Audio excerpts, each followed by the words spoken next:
evening, Tigers. Welcome to 23 News. I am Effie Andre. I'm Jacqueline Harris. Here's this week's Mizzou News to Know. Kylie Jenner, step aside. Mizzou recently partnered with a Canadian ad company to help with an informational campaign to decrease the spread of COVID-19 on campus. This $10,000 campaign involves selecting 5 Mizzou students as influencers to spread the university's safety message. Here is 23 News reporter Jacqueline Harris with the story. In an effort to encourage students to adhere to COVID-19 safety guidelines, MU hired Canadian PR firm Glacier to recruit 5 students to act as COVID-19 campus influencers, posting images of themselves adhering to and encouraging COVID safety. Students don't tend to read a lot of the long email. They're not going to go through a multi-page website, but they will listen to their friends. The students hired for these positions were Caleb Portman, a freshman biology major, health sciences junior Aaron Mercino, biology senior Sarah Kearns, business senior Nikki Tajik, and communication senior Annie Vukotic. Student Emma Jackson was also contacted by Glacier, but turned down the offer. I feel like people aren't going to be safe about it just because they see somebody posting about it. And from some of the other influencers' posts that I've seen, like sometimes they'll just say like #MaskUpMizzou and have like a picture of them in a mask, which I don't think does anything.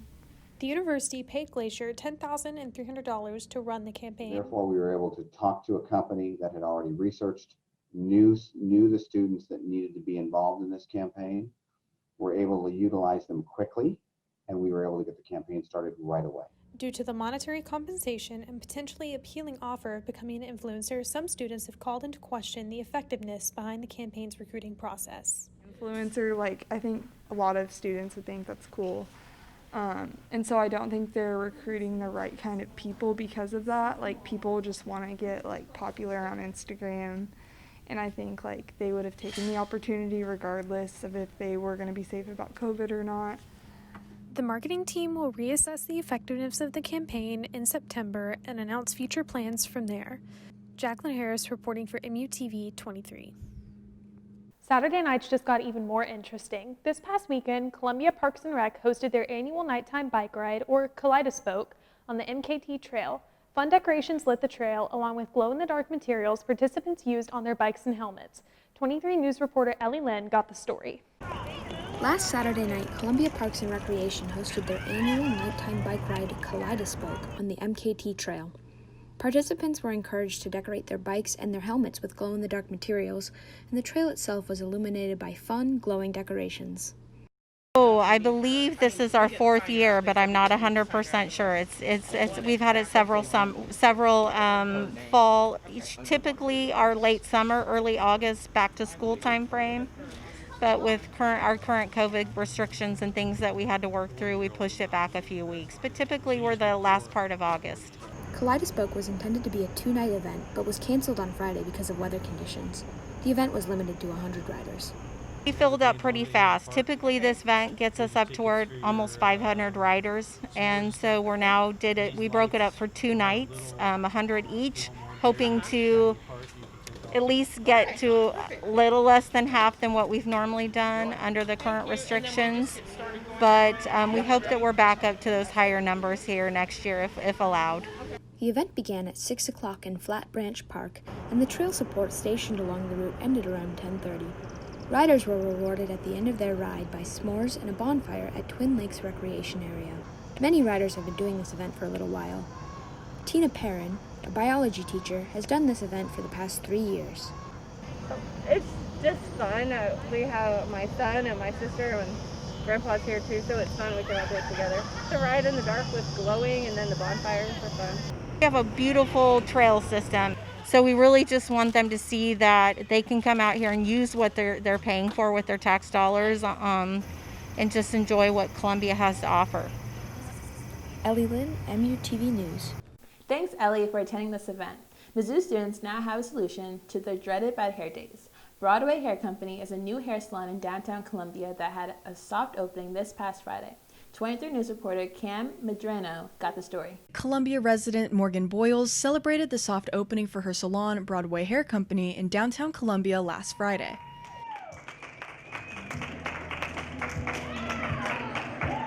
The night consisted of food, a photo booth, and a raffle as Boyle's friends, family, and staff joined in to celebrate the official opening of the salon. So I've been in the industry for 7 years, and it's always been a goal since day one. With the support that I have from my friends and family, my son, I never thought twice about it. It didn't scare me at all. Super thankful for it because it's, like I said, it's been a goal since day one, so we made it happen. Before Suite 101 was home to Broadway Hair Company, the location belonged to the Clip Joint for about 30 years. The former owners left behind stations, which Boyle says gave her and her team a head start to focus on remodeling. This included new decor, flooring, and shampoo areas. So with being downtown, it actually has driven me towards the style that I went with in the salon. I wanted a true like downtown environment and feeling, kind of like a barbershop feel, but in a salon way, so we can target towards women as well. Morgan's brother Corey photographed the event and says he's proud of his sister's accomplishments and is excited to see the salon grow in the future. But this is like her calling, you know, there's like really no better thing that she could do than own a business like this. I think this business is going to be one of Columbia's, if not Columbia's biggest and best salons. You know, I think this is probably something that Columbia's been needed for a long time, is a salon like this. Broadway Hair Company is located at 1001 Cherry Street in downtown Columbia. Reporting for MUTV 23 News, I'm Cam Medrano. Thanks, Cam, for attending the opening. The Mizzou Black Student Athlete Association organized and executed a march on Mizzou's campus on September 2nd to peacefully shine a light on the social injustices in America. Students marched from the columns to Memorial Stadium, where organizers proceeded to host a sit-in on Faurot Field. The protest attracted hundreds of participants and generated a lot of buzz on social media. 23 News reporter Ethany Andre has the story. Following up on the social march the student athletes had at Mizzou, I talked to the president of the Mizzou Black Student Athlete Association, Kason Suggs, and how it began. And we had a meeting kind of spur of the moment. We were talking about, like, what do we do? Like, we need to say something. And it was like, slowly we were like, okay. Like, it was like one thing led to the next, and one thing led to the next. And finally we were like, I think we need to have a march. We need to have a march. We need to actually be able to say how we feel. Without the Mizzou BSAA knowing how big their small idea would become, they slowly realized more people felt the same way as them. And it was like, okay, wow, we have more people than we planned on. We have to change the whole route because it's that big. That really changed a lot for me mentally because I was like, whoa, you know, we have a lot of people who are willing to stand for. When I finally saw the pictures and I saw what it looked like all of us together, unified, that's when I was like, whoa.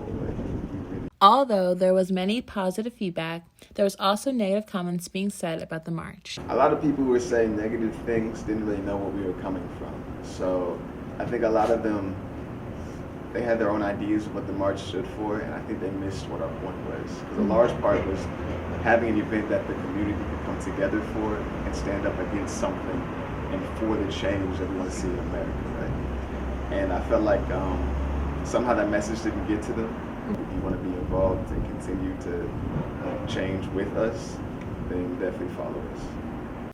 That's all we have for tonight. Thank you so much for tuning on our first show of the semester. Be sure to follow us on Instagram and Twitter at MUTV23. I'm Ethany Andre. And I'm Jacqueline Harris. Have a great night, Tigers.